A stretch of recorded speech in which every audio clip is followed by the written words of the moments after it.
여러분 안녕하십니까? 9월 첫째 주 DBS 주간 뉴스입니다. 군은 중소기업과 소상공인을 돕기 위해 9월 30일까지 50억 원 규모의 긴급대출을 시행하고 있습니다. 군은 9월부터 유망기업 현직자와 함께하는 온라인 취업 특강을 운영합니다. 9월 1일부터 10월 29일까지 59일 동안 2021 국가안전 대진단이 추진됩니다. 용두동 26-14번지 일대 청량리 재정비 촉진지구 용두 1구역 3지구에 도시정비형 재개발 사업이 본격 추진됩니다. 군은 중소기업과 소상공인을 돕기 위해 9월 30일까지 50억 원 규모의 긴급대출을 시행하고 있습니다. 이번 긴급대출은 연 0.8%의 저금리로 업체당 최대 2천에서 3천만 원까지 긴급대출이 가능하며 우리은행, 서울신용보증재단과 연계해 신용등급이 낮아 대출이 어려운 영세업체도 지원이 가능합니다. 긴급대출의 지원 대상은 동대문구에 사업장이 있는 중소기업과 소상공인으로 이 중 비영리 개인 사업자와 법인, 세금 체납 중인 업체 등은 신청 대상에서 제외됩니다. 소상공인 소액 긴급대출은 매출액 연 3억 미만의 소상공인 중 신용평점 351점 이상 870점 이하, 차상위 계층, 간이 과세자, 다문화, 다자녀 가구에 해당하는 업체를 대상으로 최대 2천만 원까지 대출이 가능합니다. 또한 중소기업 대출 대상은 제조업, 수출업, 여성기업, 장애인기업, 벤처기업으로 인건비와 임대료에 한해 최대 3천만 원을 지원받을 수 있습니다. 긴급대출에 관한 구비서류와 신청 방법에 관한 자세한 정보는 구청 지하 2층 소상공인 지원반에 방문 또는 전화로 문의하면 됩니다. 군은 9월부터 유망기업 현직자와 함께하는 온라인 취업 특강을 운영합니다. 이번 취업 특강은 LG, CJ, SK, 신세계 등 대기업은 물론 NC소프트, 우한형제들 등 IT 업계까지 취준생들이 선호하는 기업의 현직자들이 직접 온라인 라이브 클래스를 통해 직무 특성과 취업 노하우 등을 생생하게 전달합니다. 특히 이번 강의는 일방적인 내용 전달에서 벗어나 양방향 소통 방식으로 강의 전에 제출한 사전 질문과 현장 질문의 응답을 통해 취준생이 궁금한 모든 것을 알려줄 계획입니다.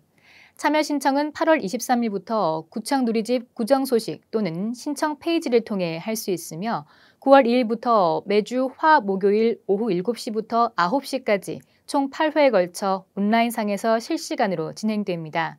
기타 자세한 사항은 구청 일자리 정책과로 문의하면 됩니다. 9월 1일부터 10월 29일까지 59일 동안 2021 국가안전 대진단이 추진됩니다. 국가안전 대진단은 중앙부처, 지자체, 민간 전문가, 시민 모두가 참여해 사회 전반의 시설물과 건축물 등 안전관리 실태를 점검하고 개선하는 예방활동입니다. 관내 국가안전진단 점검 대상은 건축시설 분야 42개소, 생활여가 분야 16개소, 보건복지식품 분야 40개소 등 총 7개 분야 142개소입니다. 점검 결과 지적사항이 발견된 시설물과 건축물은 조치 완료 시까지 지도 점검을 통해 관리하고 세부 점검이 필요한 경우 민간 전문가, 유관기관과 합동 점검반을 구성해 점검에 나설 예정입니다.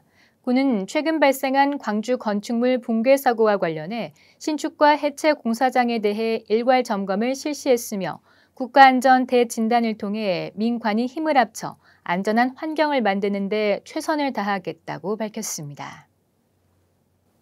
용두동 26-14번지 일대 청량리 재정비 촉진지구 용두 1구역 3지구에 도시정비형 재개발 사업이 본격 추진됩니다. 용두 1구역 3지구는 2009년 9월 청량리 재정비 촉진지구로 지정된 후 2020년 10월 재정비 촉진계획 변경 고시를 거쳐 올해 8월 사업 시행계획 인가를 받았습니다. 용두 1구역 3지구에는 용적률 898.62%, 연면적 4785제곱미터, 지하 6층, 지상 28층 규모의 주상복합 건물이 건립돼 임대주택 75세대를 포함한 공동주택 288세대, 오피스텔 96실과 부대 복리시설이 들어설 예정입니다. 군은 2024년 용두 1구역 3지구가 준공되면 2023년 준공 완료되는 청량리 3구역, 청량리 4구역, 동부 청과시장 재개발 사업구역 등과 어우러져 주변 일대가 현대적이고 미래지향적인 모습의 도심으로 변모될 것으로 기대하고 있습니다. 사회적 거리두기로 인해 이웃에 대한 관심이 줄어드는 시기이지만 여전히 우리 주변은 도움의 손길이 필요한 이들이 많습니다. 이에 군은 지난 5월부터 비대면 복지 안전망인 동대문구 복지 누리톡을 운영하고 있는데요. 카카오톡에서 동대문구 복지 누리톡을 검색한 뒤 친구로 추가하면 서비스를 이용할 수 있습니다. 도움이 필요하지만 대면 상담이 부담스러운 구민 혹은 위기 가정을 발견한 구민이라면 복지 누리톡을 활용해 언제든 연락 주시기 바랍니다. 이상으로 DBS 주간 뉴스를 마칩니다. 시청해 주신 여러분 고맙습니다.